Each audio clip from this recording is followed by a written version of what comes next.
Pemirsa, serangan Amerika Serikat dan Israel ke wilayah Iran turut berimbas pada perekonomian global. Tidak hanya berdampak pada harga minyak mentah yang melonjak hingga 13%, kondisi ini juga berdampak pada penarikan dana pada bursa saham global dan mendorong harga emas dunia. Lalu seberapa jauh dampaknya akan mempengaruhi perekonomian dunia? Kami akan membahasnya bersama dengan Senior Equity Research Analyst Mirae Asset Sekuritas Indonesia, Bapak Faras Farhan. Selamat pagi, Pak Faras. Selamat pagi, Jessica. Iya, Pak Faras, kalau kita melihat pergerakan indeks harga saham gabungan kemarin pada hari Senin sempat anjlok hingga 2% pada pembukaan dan hari ini berbalik menguat. Bagaimana kita membaca sebetulnya psikologis dari para investor saat ini seperti apa, Pak? Ya, memang kemarin ketika ada penyerangan yang dilakukan pada hari weekend itu cukup shocking ya untuk market kita, mengingat market kita sendiri juga saat ini sedang ada masalah dari MSCI juga. Tapi apabila kita lihat pada hari ini, sepertinya market juga sudah mulai agak membaik ya, di mana adanya peningkatan sekitar 0,2%-an, walaupun masih tipis. Memang ketika kemarin itu, ketika terjadi adanya tensi geopolitik itu, kebanyakan sekali investor itu porsi cash dan terhadap porsi investasinya mereka itu berada di posisi 50-50. Jadi pada artinya investor pada saat ini masih melakukan wait and see. Tapi kalau kita lihat memang di kemarin itu sektor-sektor yang cukup melambung tinggi ya, itu memang terkait dari sentimen migas, itu dari sektor energi. Jadi saham-saham migas seperti Medco dan lain-lainnya itu juga kemarin mendapatkan cukup pergerakan yang positif ya akibat dari tensi geopolitik tersebut. Pak Faras, tapi hingga pagi ini posisi dari investor masih risk off atau sudah tetap risk on, Pak?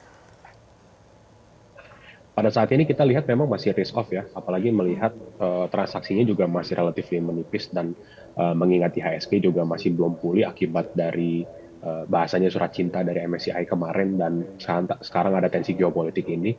Jadi pada saat ini semua investor baik itu domestik maupun mancanegara semuanya berada dalam posisi risk off maupun risk neutral, di mana posisi cash dan investasi mereka itu lebih kepada 50-50. Kita semua masih menunggu nanti apakah proposal yang dilayangkan oleh Bursa Efek kita dan juga OJK kita diterima oleh MSCI, dan itu semua mungkin akan baru mulai kelihatan nanti di akhir April atau di awal Mei nanti.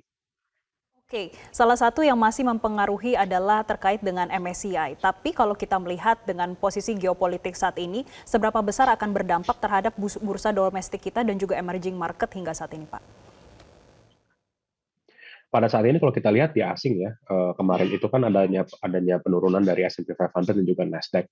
Dan kalau kita lihat dari pergerakan luar juga sepertinya akan ada flow-flow yang keluar seperti itu dari developed market, baik itu dari Amerika Serikat maupun lainnya, dan kemungkinan akan ada pemindahan flow kepada emerging market.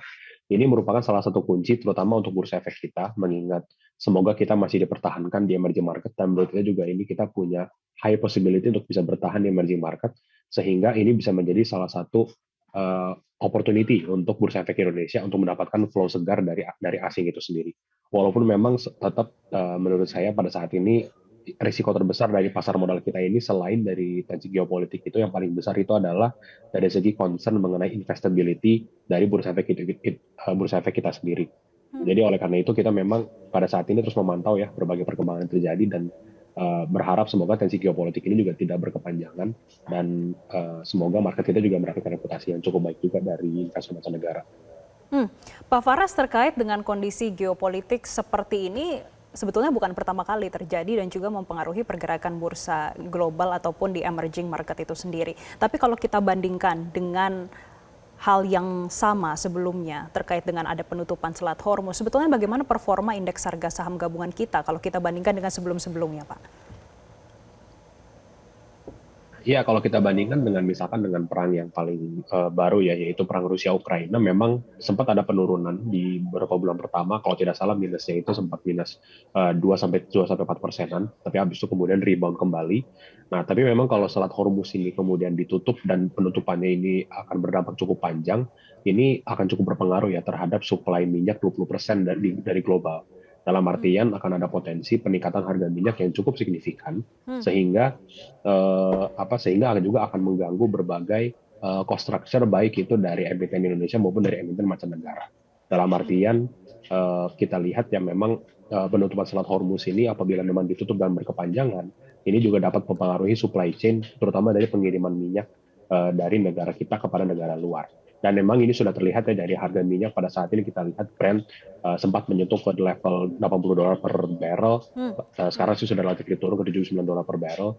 Dan kita berharap semoga dengan adanya tensi geopolitik ini apabila tidak berkepanjangan maka harusnya harga minyak ini akan kembali normal di level-level di 70 atau mungkin di bawah 70. Jika memang berada di atas level $70 per barrelnya, Pak, sebetulnya seberapa besar resiko imported inflation ini akan naik kembali, terutama secara global, Pak?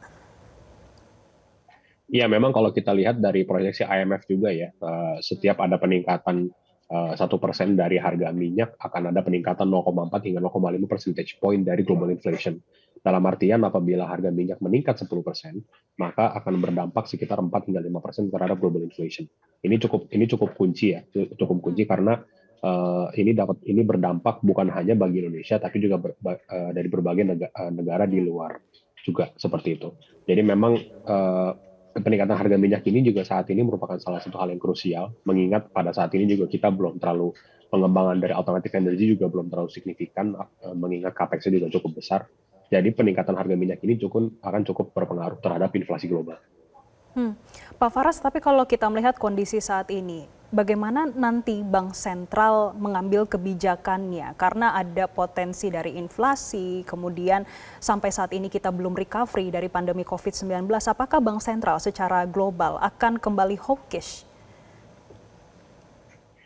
Kemungkinan kalau untuk tahun ini sih outlook dari kita di Merasen Sekuritas itu masih menuju terhadap rate cut ya, yang dimana kalau kita lihat memang terutama dari Indonesia sendiri inflasi ini masih terbilang seasonal dan juga termasuk low base. Jadi view kita memang pada tahun ini baik itu dari The Fed maupun dari Bank Sentral Bank Indonesia itu sendiri juga masih akan melakukan rate cut. Tapi memang apabila adanya eskalasi dari tensi geopolitik dari Israel, Amerika Serikat dengan Iran ini akan meningkat, ini akan ada possibility yang cukup drastis ke depannya.